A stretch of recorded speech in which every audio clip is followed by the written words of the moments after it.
십계명 이제 마지막 제 10계명을 같이 함께 살펴볼 텐데요.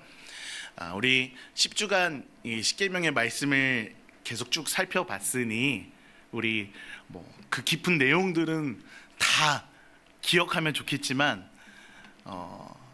아마 기억이 안 날 수도 있을 것 같아요. 그러나 우리가 10계명은 1계명부터 10계명까지 안 보고 할 수 있으시겠죠? 네, 충격이네요. 네, 우리 차동재 목사님이 또 시험지 준비하셨죠? 네, 시험지. 네, 네. 그 시누이안, 부살간, 도거탐 이렇게 외우시면 아마 쉽게 외우실 수 있으실 것 같아요. 네, 네, 네. 이것도 어렵다. 신우이안, 부살간, 도거탐. 네, 이렇게 외웠어요. 네, 네, 감사합니다. 원고에도 없는 건데 언제 이렇게 또 우리 차동재 목사님 감사합니다. 네, 오늘 이렇게 십계명의 말씀을 살펴보면서 우리의 믿음과 우리의 삶이 더 하나님을 사랑하는 우리 모두의 삶 되기를 간절히 소망합니다. 오늘 읽은 본문의 말씀 보면요, 이제 또 어떻게 보면 사실 이전에 있는 우리가 살펴봤던 내용을 반복하는 것 아닌가라는 그런 질문을 한번 해볼 수 있을 것 같아요. 우리 말씀 한번 다시 한번 볼까요? 말씀 한번 보니까 내 이웃의 집을 탐내지 말라. 내 이웃의 아내나 그의 남종이나 그의 여종이나 그의 소나 그의 낙이나 물은 내 이웃의 소유를 탐내지 말라. 간음하지 말라, 도둑질하지 말라.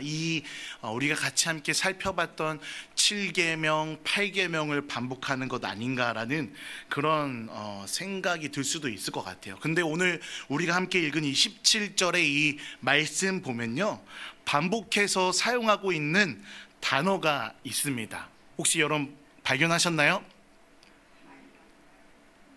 아니에요? 네? 이웃. 네. 이웃도 있지만 네, 탐내지 말라. 네, 탐내지 말라라는 이 단어가 이렇게 두 번 이렇게 이제 등장하고 있다라는 거예요. 여러분, 오늘 본문은 우리가 같이 함께 이제 탐심에 대해서 이제 다루고 있는데, 우리가 오늘 이제 탐심에 대해서 우리가 같이 함께 살펴볼 겁니다. 여러분, 탐심이 무엇입니까? 우리 한자로 이제 풀어서 보자면 이제 탐낼 탐, 마음심, 그래서 탐심이라고 이제 하는데요. 이제 사전적인 의미로는 탐내는 마음, 탐스러운 그런 탐욕스러운 그런 마음을 이제 탐심이다라고 이제 사전적으로 이제 정의하고 있습니다. 혹시 여러분 마음에 탐심은 없으십니까? 있어요? 네, 저도 있어요. 감사합니다. 여러분들은 없다고 할까봐 없다고 하고 나만 있다고 하면 어떡하지? 이런 생각을 했는데, 목사인 저도 탐심이 있다라는 거예요. 정작 이제 나의 삶 가운데에 필요가 없는데 괜히 내 것으로 삼고 싶다. 누군가가 더 좋은 차를 타고 누군가가 더 좋은 것을 가지고 있고 누군가가 더 좋은 집에 살고 있다라는 것을 보았을 때 나도 저렇게 갖고 싶다라는 그런 마음이 제 안에도 끊임없이 올라온다라는 거예요. 우리 모두에게도 아마 이런 마음이 있을 것 같다라는 거예요. 단지 그냥 오늘 이 탐심은요, 소유욕만 이야기하는 것이 아닙니다.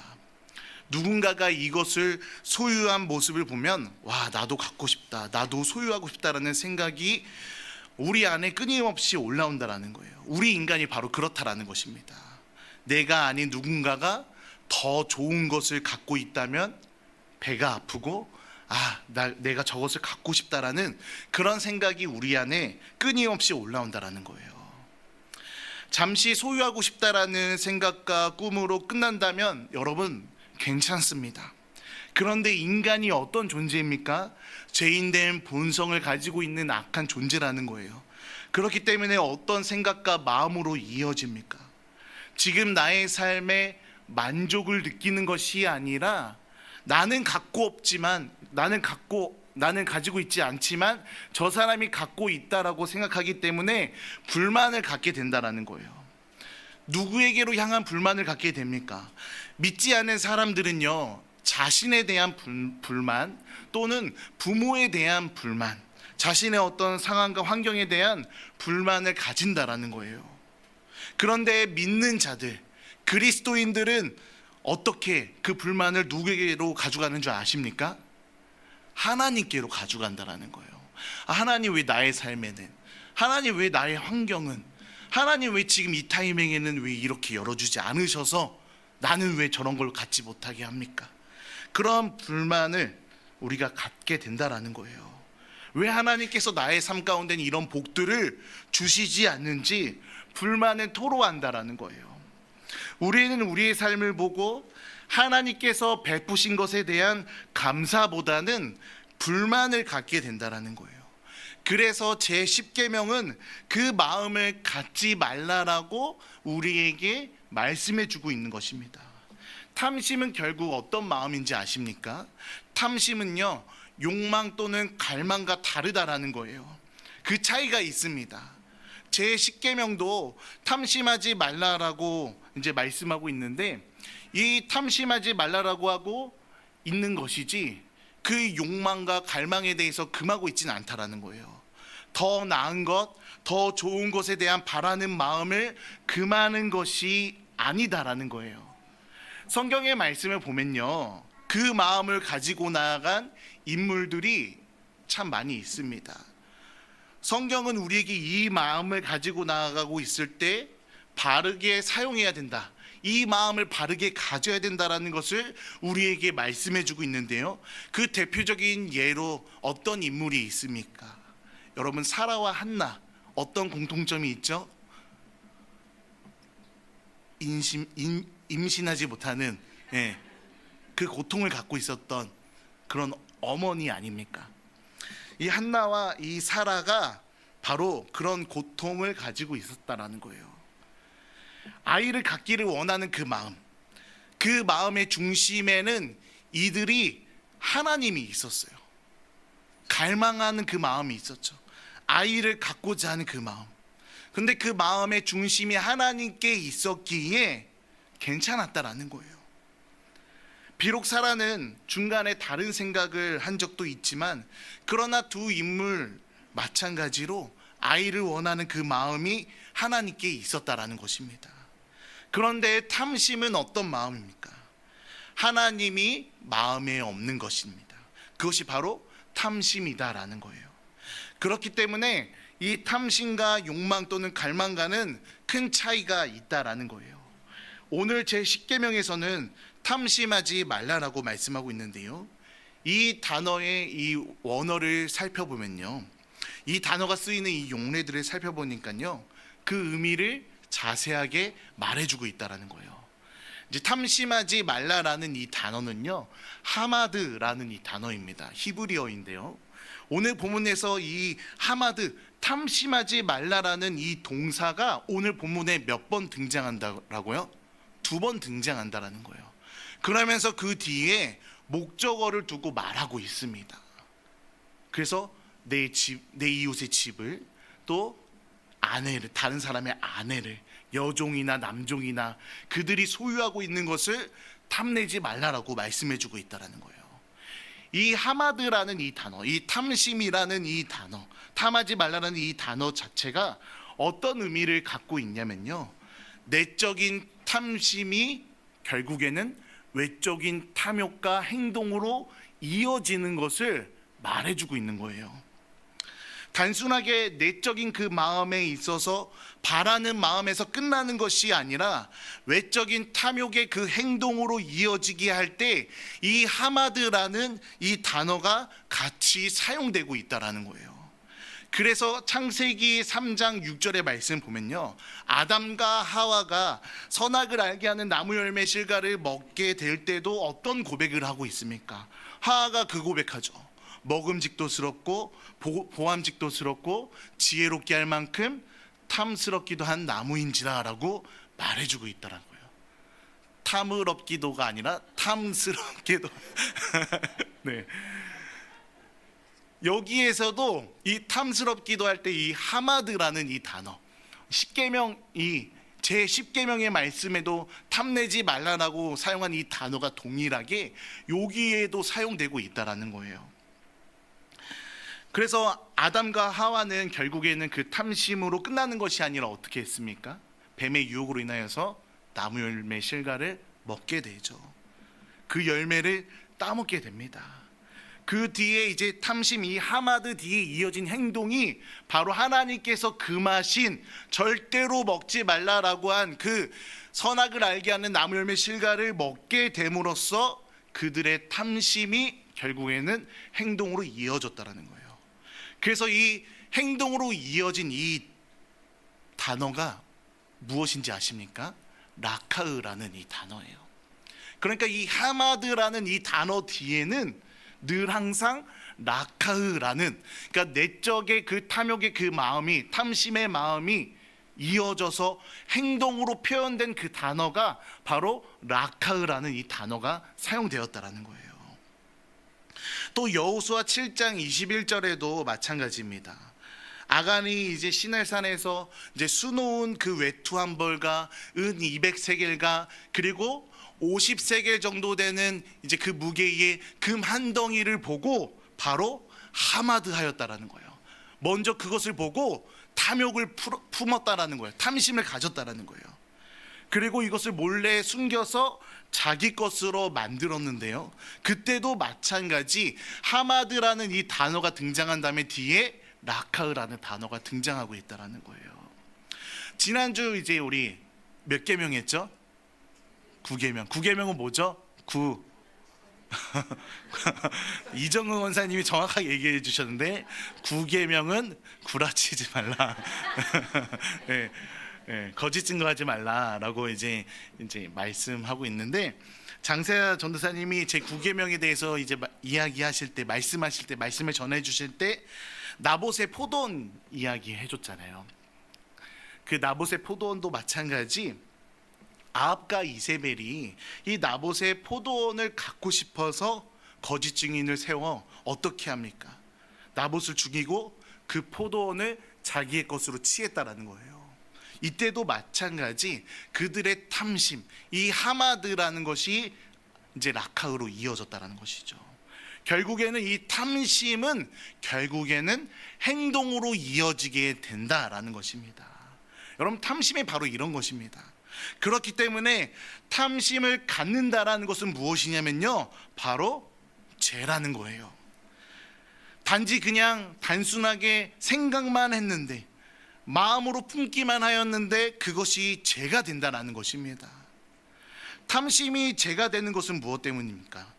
오늘 제 10계명에서 말씀하고 있듯이 다른 사람의 것을 내 것으로 갖고자 하는 그런 마음, 내 것으로 소유하고자 하는 그런 마음, 그런 마음들이 죄로 연결되어진다는 거예요. 탐심은요, 예수님께서 말씀하신 가장 큰 계명을 어기는 것입니다. 예수님께서 뭐라고 말씀하셨습니까? 마태복음 22장 37절에서 39절의 말씀 한번 볼까요? 우리 같이 함께 읽어보도록 하겠습니다. 시작.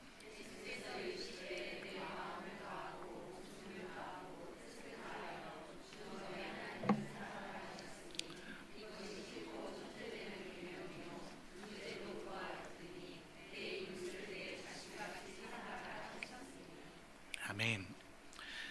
탐심을 품는다라는 것은요, 하나님의 이 가장 큰 이 계명을 어기는 것입니다. 첫 번째는 그의 마음에 하나님을 사랑함이 없다라는 것. 두 번째는 탐심을 품음으로써 이웃을 나 자신과 같이 사랑할 수 없다라는 것입니다. 왜 그렇습니까? 탐심이라는 것이요, 이웃의 것을 내 것으로 여기고자 하는 그런 마음, 그리고 그 탐심 자체가 그 안에 하나님이 중심이 되지 않는다라는 것을 증거해 주기 때문입니다. 여러분, 아이들이 굉장히 좋아하는 것이 있어요. 무엇인지 아십니까? 종원이 뭐 받을 때 제일 좋아해?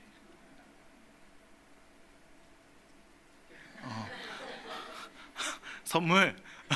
네, 아이들은 선물을 받는 것을 굉장히 좋아합니다. 근데 선물을 받았을 때 다 똑같은 선물을 주면 뭐 어느 누구나 다 그냥 그렇게 끝나겠지만, 다양한 선물을 줬을 때 내 선물보다 저 친구의 선물이 더 좋아 보이면 아이들은 어떤 마음을 품는지 아십니까? 탐심의 마음을 품는다는 거. 저거 내가 갖고 싶다. 어리면 어릴수록 그 마음이 더 크게 올라온다라는 거예요. 나이가 어느 정도, 그러니까 아이가 자라면, 그 인격이 어느 정도 자라고 형성이 되면 그것이 이제 나쁜 행동이다라는 것을 알고 있기 때문에 절제할 줄 알아요. 근데 그 어린 아이가 정말 더 어릴수록 그냥 행동으로 취하죠. 바로 행동으로 연결되어집니다. 결국엔 어떤 일들이 일어납니까?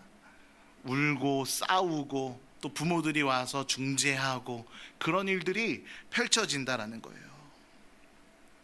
우리는 이런 어린 아이들의 이런 모습을 보면서 어린 아이들이 결국에는 탐심을 갖고 있구나라는 것을, 그 상황을 보면 잘 캐치를 합니다. 그러면 안 된다라고 얘기를 하죠. 어른으로, 부모로서 그 역할을 감당하는 것입니다. 그런데 우리가 정작 우리의 삶을 들여다봤을 때 나의 삶의 그 탐심을 보지 못할 때가 많다라는 거예요. 예수님께서 상산수훈의 말씀을 통해서 말하셨듯이 마음으로 음욕을 품는 자가 무엇을 하였다라고 말씀하시죠? 간음하였다라고 가르쳐주고 계십니다. 마음과 생각만 했는데 이것이 간음이 된다라고 예수님께서 산상수훈의 그 말씀을 통해 제자들에게, 그리고 오늘날 이 시대를 살아가고 있는 우리에게 말씀해 주셨다라는 거예요. 자신이 어떠한 생각과 마음을 갖고 있는지 자신만 알고 있는데, 어느 누구도 나의 그 생각을 알지 못하는데 하나님은 다 아신다라는 거예요. 그렇기 때문에 하나님께서는 이 십계명의 말씀을 통해 밖으로 드러나지 않는 그런 내면의 우리의 마음, 그런 내면적인 그 탐심의 그 마음을 다루면서, 이 탐심의 이 마음을 품는 순간 외적인 행동으로 이어져 죄를 짓게 된다, 하마드에서 라카으로 이어지게 된다라는 것을, 죄의 결과를 낳게 된다라는 것을 말씀해 주고 있는 것입니다. 그러기에 탐심은요, 하나님이 내 안에 중심이 되지 않고 내 안에 무엇이 가득 차 있기 때문에, 우상이 가득 차 있기 때문에 이 탐심이 외적인 행동의 죄의 결과를 낳게 된다는 것입니다. 다시 말해서요, 탐심의 본질은 무엇이냐면 바로 우상 숭배가 우리 안에 있다는 거예요. 나의 삶에 하나님께서 주신 것이 분명히 있습니다. 그러나 탐심에 사로잡힌다라는 것은 하나님께서 그 주신 사랑과 그리고 또 만족과 감사를 느끼며 살아가지 못하도록 하는 것이 있다라는 거예요. 그것이 바로 탐심이다라는 거예요. 그 탐심은요, 그분의 사랑을 왜곡하게 만들고요, 하나님의 사랑으로 만족하지 못하게 한다라는 거예요. 그래서 결국에는 나의 다른 것을 통해 만족을 느끼기 위해 탐심을 품는다라는 것입니다. 그래서 누군가가 갖고 있는 것을 내 것으로 만들어서 그것을 나의 소유로, 나의 만족으로 채우고자 하는 그 내면에 탐심이 가득하기에 그렇다라는 것입니다. 그래서 이웃의 집을 탐하고 이웃의 아내를, 남편을, 그의 소유를 탐내는 것, 그것을 말씀해 주고 있다는 것입니다. 지금 나의 삶에 만족과 감사가 아니라 다른 누군가의 것을 내 것으로 채워야지만, 또 그것을 삼아야지만 만족하다라고 말하는 달콤한 그 거짓이 내 안에 우상 숭배가 되었다라는 것입니다. 이제 말씀을 마치고자 합니다. 여러분, 우리가 이 십계명의 이 말씀을 우리가 마무리하면서 우리가 어떻게 삶을 살아가야 될까요? 저는 여러분, 우리가 두 가지 기억해야 된다라고 말하고 싶습니다. 첫 번째는요, 무엇이냐면 탐심의 결과는 죄라는 것을 우리가 기억해야 된다라는 거예요. 탐심은요, 끝없는 제약을 낳습니다. 전도서 5장 10절의 말씀 한번 볼까요? 전도서 5장 10절의 말씀 보니까요, 은을 사랑하는 자는 은으로 만족하지 못하고 풍요를 사랑하는 자는 소득으로 만족하지 아니하나니 이것도 헛되도다라고 말해주고 있어요. 전도자가 깨달은 것이죠. 은은 은으로 만족하지 못하고 풍요를 사랑하는 자는 그의 소득으로도 만족하지 아니한다. 이것이 헛되다라고 고백하고 있습니다. 우리는 그렇게 생각하죠. 내가 이것을 소유하면, 내가 이것을 가지면 행복할 거야. 탐심이라는 것에 눈에 멀어서 그 달콤한 거짓에 우리는 속아 넘어져 간다라는 것이죠. 죄라는 것이 그렇습니다. 죄라는 것은요, 달콤하다라고 이야기해요. 여러분, 우리가 음식을 먹을 때도 몸에 좋은 것은 달콤하지가 않습니다. 근데 몸에 나쁜 것은 그렇게 달콤해요. 그래서 몸에 질병을 만들고 몸의 면역력을 무너뜨리고 그렇게 우리의 몸을 약하게 만든다라는 거예요. 죄라는 것도 마찬가지예요. 죄라는 것도 달콤해서 끊을 수가 없다라는 거예요. 그것을 끊을 수 있는 방법은 무엇입니까? 바로 우리 하나님, 예수 그리스도 그 십자가 앞에 나아가는 것, 그것뿐이다라는 거예요. 여러분, 죄라는 것은요, 하나님의 뜻에 벗어나 살아가면 더 행복할 것이다라는 그 거짓된 속삭임에 넘어가서 살아가는 것이 바로 죄예요. 여러분, 탐심은요, 누군가에게 상처를 주고요, 그리고 탐심은요, 결국에는 우리에게 행복을 줄 수가 없고 결국에는 큰 제약에 제약을 낳게 된다라는 거예요. 그렇기 때문에 우리는 탐심으로부터 벗어나야 된다라는 것입니다. 그렇기 때문에 우리가 기억해야 될 것은 탐심은 죄를 낳는다. 우리가 그것을 기억해야 된다는 것입니다. 그렇다면 탐심으로부터 벗어나기 위해서 우리가 두 번째로 기억해야 될 것이 무엇이냐면요, 바로 지금 이 순간에 누가 나와 함께 하는지 기억해야 된다는 거예요.